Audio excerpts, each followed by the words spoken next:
You are a felon, correct?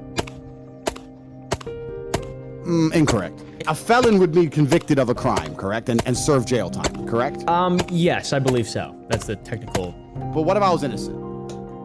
What if I served jail time if I was innocent?